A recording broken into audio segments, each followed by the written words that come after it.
죽음이 모든 문제의 해결이 된다고 하는 것은 사실 망상이고, 죽음이 내가 죽으면 모든 것이 끝날 것 또는 해결책이라고 하는 것은 사단의 속삭임일 뿐입니다. 죽음은 결코 해결책이 되지 않습니다. 그것은 무책임한 것이고 오히려 자기 생명을 스스로 끊는, 곧 살인하는 일입니다. 살인죄를 저지르는 것입니다. 그럼에도 불구하고 여전히 사단은, 거짓말쟁이 마귀는 우리에게 다른 길이 있다고, 죽음이 해결책일 것처럼 속삭이게 합니다.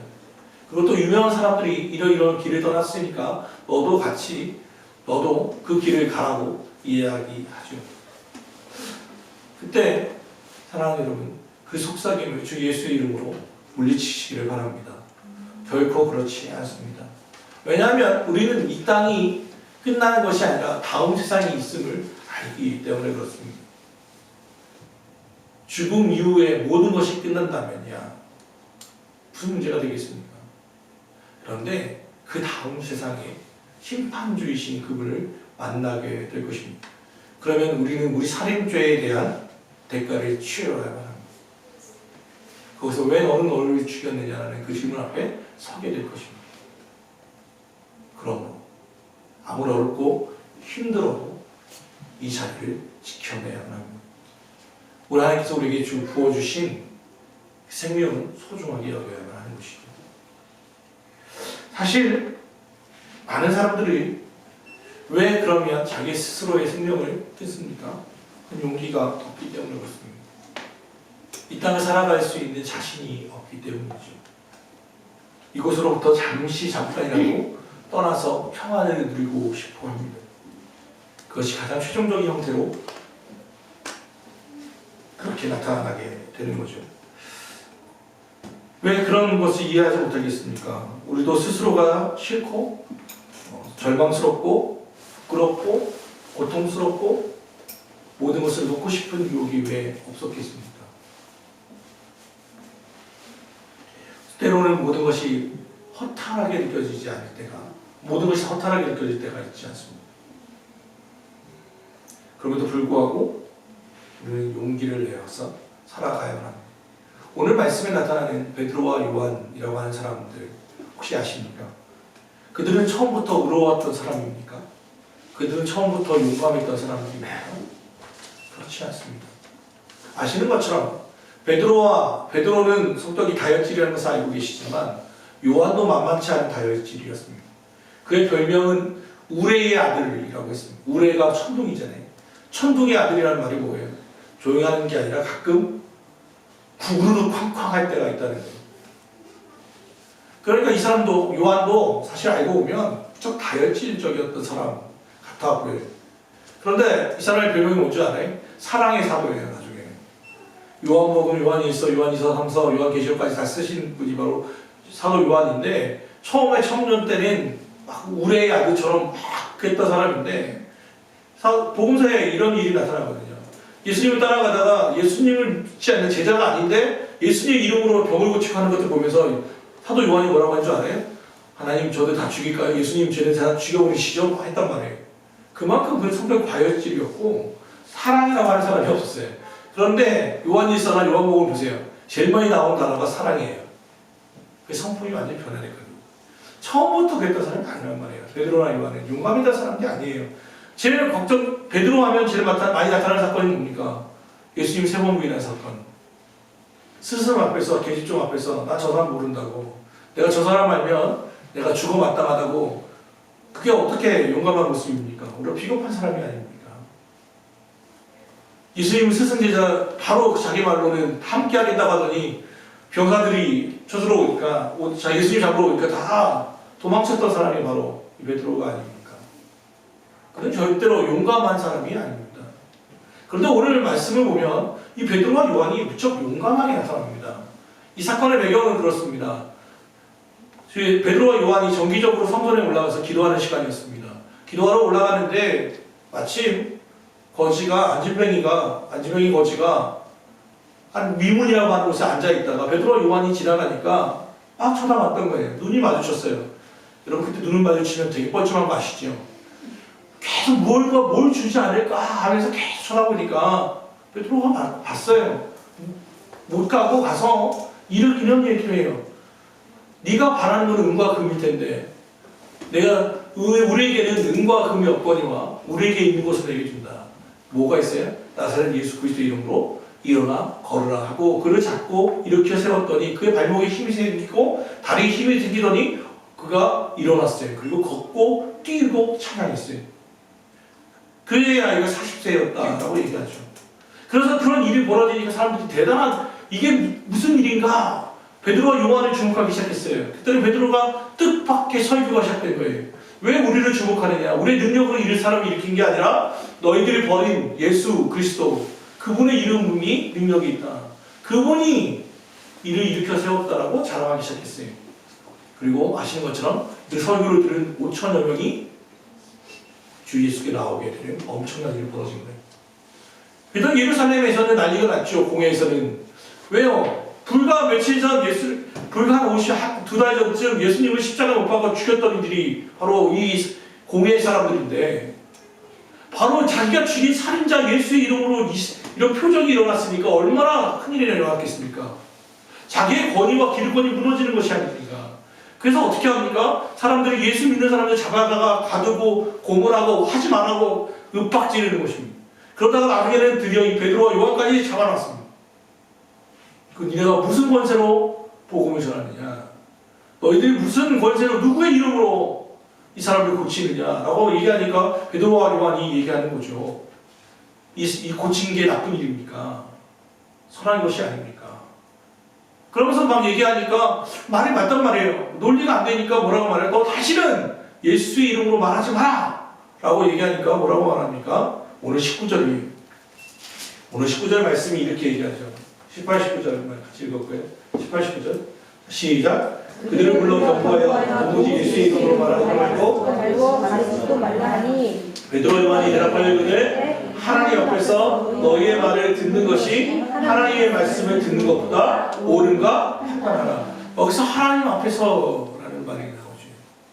하지 마라라는 거예요. 예수의 이름으로 도저히 너희 말하지 마라. 그랬더니 얘기하는 게 이거예요. 하나님 앞에서 너희 말을 듣는 게 옳으냐? 하나님의 말씀을 듣는 게 옳으냐? 너희가 스스로 판단해 보라.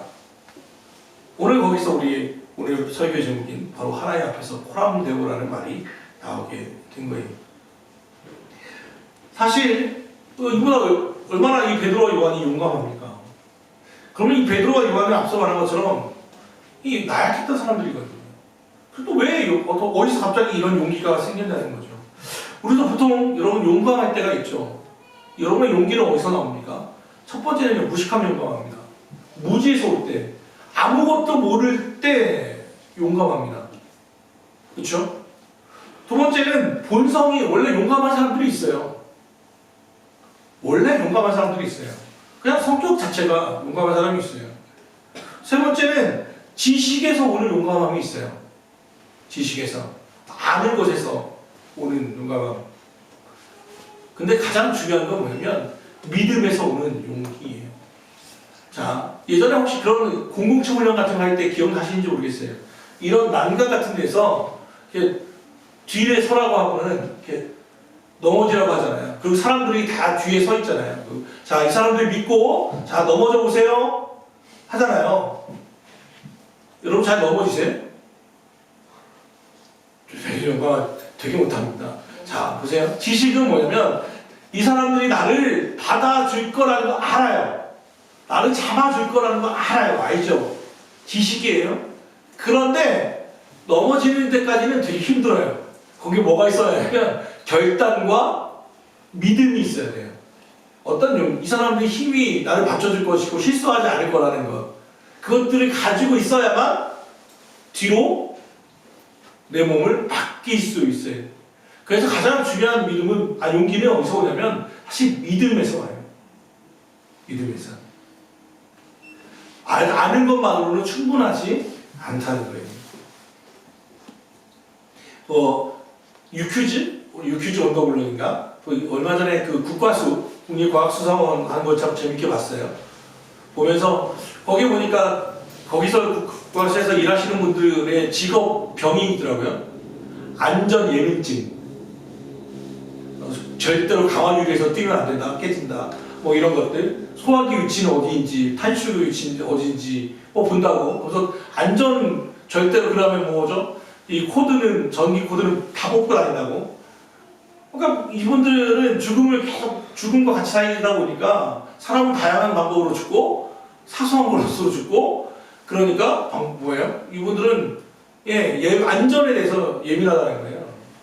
그러니까 알미 오히려 용기를 주는 게 아니라 오히려 아는 것이 병처럼 자기 스스로를 예민하게 만들 수 있어요. 결국 용기는 믿음에서 와요. 그러면 우리의 용기, 베드로와 요한이 오늘 용감할 수 있었던 이유는 뭐냐면 믿음에서 오는 용기였어요. 어떤 거예요? 사람들은 사실 돈을 많이 믿죠. 이 돈이 나를 보호해 줄 거야. 돈을 많이 벌기 위해서 하잖아요. 저희 형님도 CCTV를 하거든요.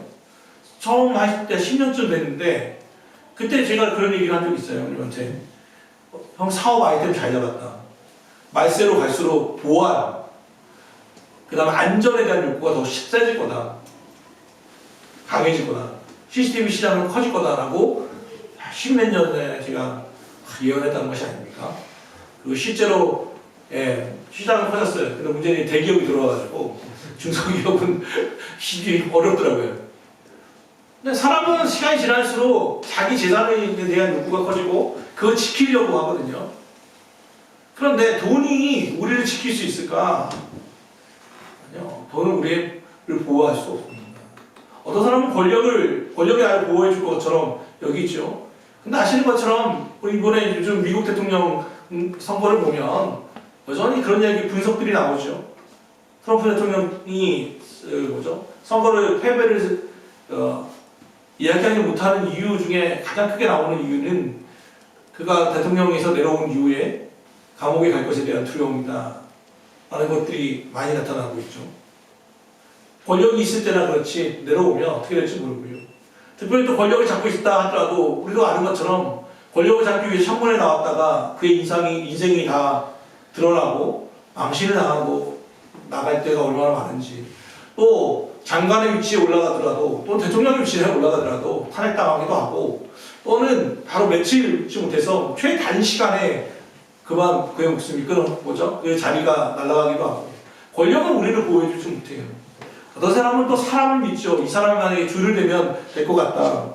근데 이사야서 2장 22절 너희는 인생을 의지하지 말라. 그의 호흡은 코에 있으니 수에 칠 가치가 어디 있느냐라는 말씀처럼 사람을 믿으면 믿지만 그 사람의 생명은 어디 있냐면 여기 있거든요. 호흡에. 이 사람이 나에게 사람이 잘해주지만 이 사람이 코에 숨이 끝나는 날 아무것도 해줄 수 없다는 거예요. 인생이 얼마나 허무한지를 얘기하죠. 사람은 의지할 존재가 아니라는 거예요. 그럼 도대체 뭘 믿어야 하는 거예요? 그래서 우리가 믿을 수 있는 것은 하나님밖에는 없어요. 그럼 예수님을 뭘 믿는다는, 하나님을 뭘 믿는다는 거예요? 여러분 혹시 이순신 장군이 있다는 것을 믿으십니까? 있었다는 것을 믿습니까?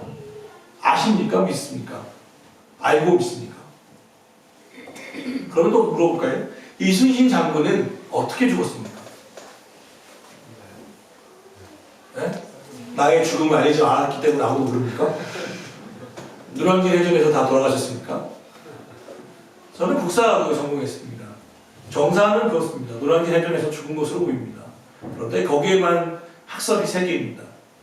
그렇게 죽었다는 게 가장 정설이고, 하나는 그 죽지 않고 낙향해서 충청도 쪽에 머물렀다는 기록이 있습니다. 거기에 증거는 뭐냐면 난중일기에 쓰이는 그 수표죠. 자기 수기가 거기서 나타나는 문헌에 나타납니다. 필적이 같습니다. 그럼 이건 뭐지? 가 된 거예요. 진짜 그렇게 죽은 것인가? 죽음으로 위장하고 탈출한 건가? 심지어는 어떤 학설도 있다면 그의 무공을 탐낸 일본이 데려갔다는 소리도 있습니다. 이것도 근거가 나름대로 있습니다. 이순신 장군의 신사 같은 게 나타납니다. 일본에서. 그러니까 무슨 얘기냐면 이순신 불과 500년 전 사건인데 500년 사건에 대해서 우리는 그냥 하나만을 믿지만 사실 여러 가지 학설들이 있다는 거예요. 몰라요, 우리 사실 잘. 이순신 장군에 대한 기록이 많지 않거든요. 더 나아가 고려시대로 삼국시대로 넘어가면 역사서가 존재하는 게 거의 없어요. 오히려 예수님에 대한 증거, 2000년 전 성경이 드러나는 게 오히려 더 사후적으로 보면 더 많고 방대합니다. 그리고 이 성경뿐 아니라 빌라도의 총독의 편지 혹시 보셨는지 모르지만 점토판이 발견됐어요. 예수라는 사람이 십자가에 못 박혀 죽은 것은 역사적 사실이에요. 이것은 믿음의 영역이 아니라 팩트예요. 그것은 이순신 장군이 존재했다는 것보다 더 많은 자료들이 있어요. 내려가면 될 수 있는 것들이 많이 있어요. 역사가 요세푸스의 기록부터 해서 여러 가지를 될 수 있어요. 그건 팩트예요. 예수님은 허공 가상의 인물이 아니라는 것은 어느 누구나 인정하는 거예요. 그게 팩트예요. 객관적인 거예요. 그런데 문제는 뭐냐면 이 객관적인 사실이 주관적으로 와닿아야 돼요. 이 사람의 죽음이, 이분의 죽음이 나의 죄를 위함이라고 하는 것을 믿어야만 이게 진짜 내 것이 돼요. 예수님이 존재했다는 것은 그건 앞서 본 것처럼 사실이라니까요. 근데 이것을 믿고 이 죽음이 나 때문이야. 이분이 하나님의 아들이며 이의 죽음은 나의 죄를 위하여 죽으신 거야. 라고 믿어야만 이게 내 것이 돼. 그래야만 우리가 용기를 낼 수 있어요. 제가 흔하게 잘 쓰는 비유가 그런 거잖아요. 제 아들이 성환이가 어느 날 무전 주식을 했어요. 너무 맛있는 걸, 비싼 음식을 먹었어요. 지가 돈으로는 할 수 없는 걸 먹었어요. 막 그 한강 유람선 이런 데서 고급 요리를 먹었어요. 그것은 못 나갔어요. 그리고 주인한테 잡혔어요. 그리고 너 그 값만큼 이 유람선에 나가지 못하고 설거지하고 청소하고 하라. 값을 치러라 하고 얘기했어요. 그리고 근데 이 아이가 저한테 문자를 보냈어요. 아빠 여기 와서 돈을 주시든지 지금 이런 상황이니까 나 좀 도와주세요 라고 왔어요. 근데 마침 저도 해외에 있었어요. 도와줄 수 있는 방법이 내가 직접 갈 수가 없어요. 그래서 거기 계좌번호를 불러달라고 했어요. 주인에게 얘기했어요. 그리고 그 돈에 그가 갚아야 할 값을 그쪽으로 보냈어요. 그리고 선아이한테 문자를 다시 보냈어요. 야, 아빠가 대신 돈 다 치웠으니까 그냥 나오면 돼. 그냥 집으로 가. 라고 얘기를 했어요. 그런데 문제는 뭐냐면 이 사장놈이에요. 사장이 나쁜 놈이에요. 얘한테 얘기하는 거예요. 니네 아빠 나한테 돈을 보낸 적이 없어. 너는 네가 여기서 벌어서 여기서 네가 치른 값을, 네가 먹은 값을 다 치러야 돼. 그 여전히 설거지를 시키는 거예요. 팩트는 뭐냐면 내가 돈을 치렀다는 거예요. 그리고 이미 내가 대신 치러줬어요. 그리고 얘한테 얘기도 했어요. 야, 나 다 치렀으니까 그냥 나와! 라고 얘기를 했어요. 그러면 얘는 아이의 선택은 두 가지겠죠. 누구의 말을 믿을 것이야. 자기가 본 건 아니에요. 기록을 본 게 없어요. 제가 이게 스샷으로 찍어서 보내줬으면 모를까. 본 게 없어요. 그냥 내가 네 값을 치렀다고 하는 아빠의 문자 하나를 봤어요. 그래서 이 아이는 사장님의 말을 듣고 거기서 여전히 그 유람선에서 노예로 살든지 아니면 아빠가 값을 치렀다고 하는 그 말을 믿고 용기를 내어 나오든지 선택해야 돼. 십자가의 사건은 그런 거예요. 예수께서 십자가에 못 박혀 죽었다고 이미 얘기했어요. 그런데 이 땅의 공중권을 잡은 사단은 여전히 얘기하는 거예요. 아니라고 얘기하는 거예요. 여전히 너는 네가 네 죄값을 치러야 한다고 얘기해요. 죄의 종로로 타게 만들었어요. 이 땅은 하나님이 계신 게 아니라 이 땅에서는 네 힘으로 살아야 한다고 얘기하는 거예요. 너는 끝이라고 말하는 거예요. 무엇을 선택하느냐의 문제. 하나님의 말씀을 믿을 것이냐, 아니면 사람들의 말을 들을 것이냐. 오늘 베드로와 요한은 이렇게 얘기하는 거예요. 하나님 앞에서 너희의 말을 듣는 것이 하나님의 말씀을 듣는 것보다 옳은가 판단하라. 사람의 이야기보다는 뭘 듣기로 한 거예요? 하나님의 말씀을 듣기로 한 거예요. 하나님의 말씀을 듣기로 한 거예요. 한국 사람들이 용기를 잘 못 내는 이유 중 하나가 뭐냐면 다른 사람들의 시선 때문에 그래요. 사람들의 시선을 너무 의식하기 때문에 다른 일을 못해요. 좀 재밌는 이야기가 벌써 너무 오래된 유머이긴 하지만 다른 나라와 이렇게 우리나라 얘기 유머 중에 그런 거 있었어요. 그 목욕탕에 불이 났을 때 뭘 가리고 나오나. 그래서 뭐 미국 같은 경우에는 뭐죠? 가슴과 이렇게 더 드러난대요. 이렇게 여자고 여성분이 나올 때 실용적이기 때문에 여기를 가린대요. 한국 사람은 똑같아요. 뭐죠? 얼굴 가리고 나온대요. 다른 사람이 어떻게 보이냐가 중요하니까. 나름대로 일리가 있는 것 같아요. 우리는 내가 어떻게 집은 좀 그래도 차는 좋은 거 사야 하거든요. 남한테 어떻게 보이냐가 되게 중요하니까요. 평판을 너무 의식하고 살아가요. 그런데 오늘 베드로와 요한이 용기를 낼 수 있었던 이유는 뭐예요?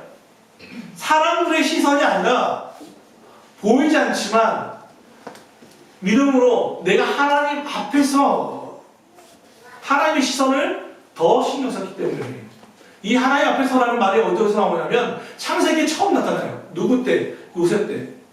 요셉의 사건 때 보디발의 아내가 그를 유혹하잖아요. 혈기 방장한 그 청년의 나이인 요셉을 유혹하잖아요. 그리고 이 여자가 얼마나 치밀했는지 하인들을 다 내보냈어요. 그래서 얘기했어요. 야, 너와 나밖에 몰라 이거. 우리 서로 좋은 일을 하자. 라고 얘기했잖아요. 그때 이 여자의 눈은 마찬가지예요. 너와 나밖에 안 보여요. 그때 요셉이 했던 말은 뭡니까? 하나님 앞에서 내가 어떻게 이런 큰 죄를 저지를 수 있느냐 했어요. 보디발의 아내는 너와 나밖에 못 보지만 요셉은 뭘 봤어요? 너와 나 그리고 누굴 봐요? 하나님의 시선. 하나님 앞에서 내가 어떻게 이런 일을 할 수 있겠어? 라고 얘기했다는 거예요. 그게 여러분 그의 용기를 내고 그 자리를 빠져나올 수 있는 계기가 되었어요. 많은 사람들이 사실 범죄에 빠졌다가 어려움을 겪는 이유가 뭐죠? 아무도 모를 거라고 하는 착각이, 아무도 나를 보지 않을 거라는 착각이죠. 그건 정말 말 그대로 착각이에요. 하나님이 보지 않아도 우리나라에는 지금 블랙박스와 CCTV가 이 좁은 나라에 몇 개인 줄 아세요? 이건 다 걸리게 돼 있어요. 근데 보이지 않아요, 이게. 하나님 앞에서예요. 사람의 시선이 아니라 사람의 눈은 잠깐 속일 수 있지만 하나님을 속일 수 없다는 것을 알아야 돼요. 그게 어떤 누군가에게 불편함이고 누군가에게는 용기를 줘요. 하나님은 나를 지켜보고 있다는 게 범죄를 저지르려고 하면 그것이 불편함이지만 내가 하나님 앞에서 하나님이 나를 지켜보고 있다는 것이 든든하게 느껴진다면 선한 사람이죠. 저는 라틴어를 잘 못합니다. 그런데 아는 라틴어가 3개 있어요. 여러분도 라틴어 3개를 알려드릴게요. 어디 가서 유식하게 하기 좋은 것. 3가지가 뭐냐면 되게 기독교 역사에서 가장 중요하게 여겨지는 3개의 교훈이 라틴어로 되어 있거든요. 하나는 뭐냐면 카르페 디엠이라는 거예요. 들어보셨죠? 카르페 디엠. 라틴어예요. 그 수도원에서 나온 말입니다. 카르페 디엠. 그 순간을 잡아라. 현실을 누려라. 이게 보면 카페도 막 카르페 디엠이고 막 난리가 났더라고요. 클럽도 카르페 디엠이고. 근데 그게 아니에요. 현실을 쾌락주의로 살라는 게 아니라 지금 현실을 충실하게 살라는 뜻이에요. 카르페 디엠은 오늘 하루하루를 성실하게 살아가라. 누려라. 오늘 내일의 미래를 위해서 현실을 오늘을 저당하지 말고 오늘 내가 누릴 수 있는 행복을 누리고 오늘 하루를 충실하게 살라는 게 카르페 디엠이라는 말이에요. 라틴어예요. 두 번째는 뭐냐면 메멘토 모리라는 말이 있어요. 메멘토 모리. 메모리에서 나온 말이에요. 메모리의 어원이 바로 메멘토잖아요. 모리, 그날이 있음을 기억하라. 메멘토 모리. 그럼 여기서 그날은 뭐예요? 내 생명이 끝나는 날. 하나님 앞에 설 날을 기억하라는 거예요. 종말론적 시작이에요. 네가 오늘을 충실하게 살지만 뭐라는 거예요? 그날이 있음을 기억하면서 오늘 하루를 살아가는 거예요. 우리는 미리 땡겨서 내 생명을 끊을 필요가 없어요. 언제나 다 죽거든요. 그러니까 뭐 하는 거예요? 그날이 있는데 자꾸 그날이 있다는 것을 잊어버리고 사는 거예요. 나한테 안 올 것처럼 착각하고 살아가는 거예요. 그래서 메멘토 모리라는 말이 우리한테 되게 중요해요. 그날이 있음을 기억해. 너에게 종말이 있다는 것을 기억해라. 그리고 그날 만날 사람이 있다는 것, 만날 분이 있다는 것을 기억하라. 그리고 세 번째가 뭐예요? 오늘 말하는 코람 데모예요. 하나님 앞에서. 하나님 앞에서. 오늘 하루를 충실스럽게 살며 그날 만날 그분을 기억해라. 그런데 그분은 그날 만나 심판주로 만나겠지만 그 전에 이미 우리와 동행하고 계시고 우리를 지켜보고 계시는 분이다 라는 게 바로 오늘 베드로와 요한의 고백이에요. 하나님 앞에서 판단해라 우리가. 베드로와 요한은 하나님이 나를 쓰시고 내 편에 계셔서 나를 통하여 역사하신다 라는 확신이 있었어요. 그가 되어진 일들이 자기의 능력으로 된 것이 아니라 하나님이 하셨습니다라는 것을 고백하고 그것을 믿었기 때문에 이런 이야기를 할 수 있는 것입니다. 사랑하는 여러분, 이 땅을 살아가는 것이 참 쉽지 않지요. 좀 어려워요. 정말 쉽지 않습니다. 그런데 작년에 독일에 갔을 때 한 성당에 간 적이 있습니다. 갔더니 거기에 그 자리가 이렇게 있더라고요. 그리고 크게 독일어로 이렇게 써 있었어요. 그게 뭐라고 써 있었냐면 주여 내가 여기 서 있나이다 라는 말이에요. 그게 무슨 뜻인가 봤더니 어떤 일인가 봤더니 교황이 마르틴 루터에게 오라고 출석하라고 그리고 해명해라. 왜 이런 종교개혁을 하는지 그리고 거기서 그 그를 파문시키기 위해서 그를 부르는 자리였던 거예요. 그래서 친구들이 많은 마틴 루터의 동료들이 가지 마라 이런 얘기를 했대요. 재판장의 기와장만큼이나 마귀가 많으니 너는 그 길에 가지 마라 라고 했대요. 그런데 마틴 루터는 그 자리에 갔거든요. 비트베르크로 들어가기 전이었어요. 그러니까 그 성으로 들어가기 전에 그 자리에 그가 여기 15일 동안 쫙 걸어와요. 그리고 거기 그 자리에서 서면서 제일 하나님께 기도했던 말이 그 말이에요. 주님, 내가 여기 서 있습니다. 주님, 내가 여기에 서 있습니다. 그리고 그는 철회하라. 네가 그동안 했던 주장을 철회하라고 한마디만 한다면 수만 가지의 약속을 합니다. 어떻게 해주겠고 이것도 해주겠고 너의 죄도 용서해줄 뿐 아니라 이러이러한 많은 유혹들이 있었을 때 마틴 루터는 그것을 거절하죠. 그리고 와서 아시는 것처럼 다시 그 고향으로 돌아갈 때 다른 도민이가 그를 데리고 와서 성에 받아놓고 1년 정도 숨어 살게 합니다. 그러니까 그때 바로 그 숨어 살기 직전에 했던 말이 바로 주여 내가 여기 서 있습니다 했어요. 고난이 올 것을 분명히 알고 있었어요.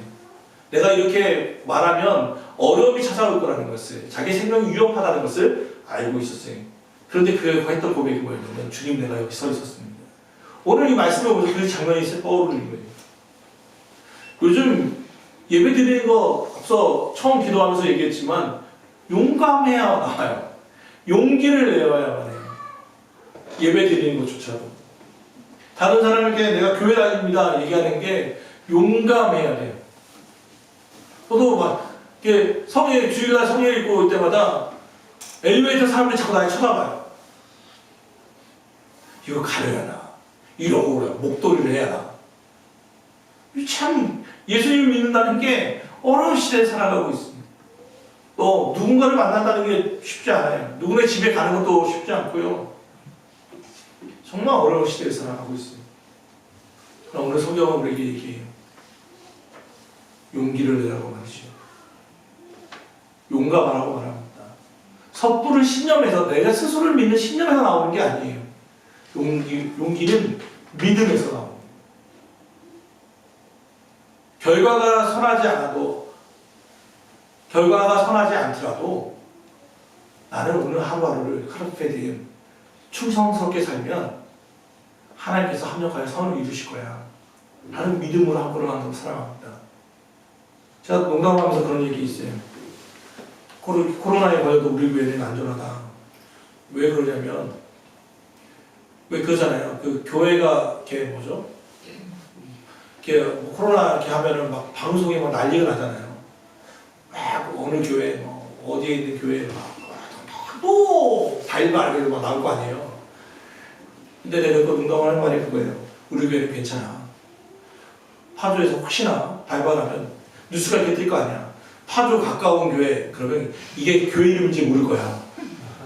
우리 교회인지 모를 거야. 그냥 아주 파주 가까운 교회인 줄 알 거야. 익명수용으로 숨을 수 있어. 농담으로 그런 얘기하거든요. 사랑하는 여러분, 용기를 가지고 살아갈 수 있기를 바랍니다. 하나님 앞에서 하나님 여전히 우리를 지켜보고 계시고 여전히 우리 삶에 주목하고 계시고 여전히 우리를 사랑하고 계십니다. 그분은 이미 물과 피를 다 쏟으시며 우리를 사랑한다고 이야기했습니다.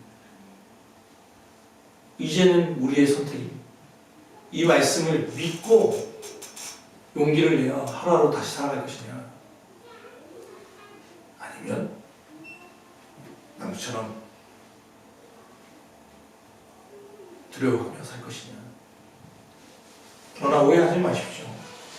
사람의 일이 있습니다. 사람이 해야 할 일들이 있습니다. 코로나든 뭐든 공부를 못하는 것이 죄가 아닙니다. 공부 안 하는 것은 죄입니다. 내 삶에서 최선을 다하지 않는 것은 죄입니다. 그러나 결과는 하나님께 맡기는 것입니다. 결과는 우리의 몫이 아닙니다.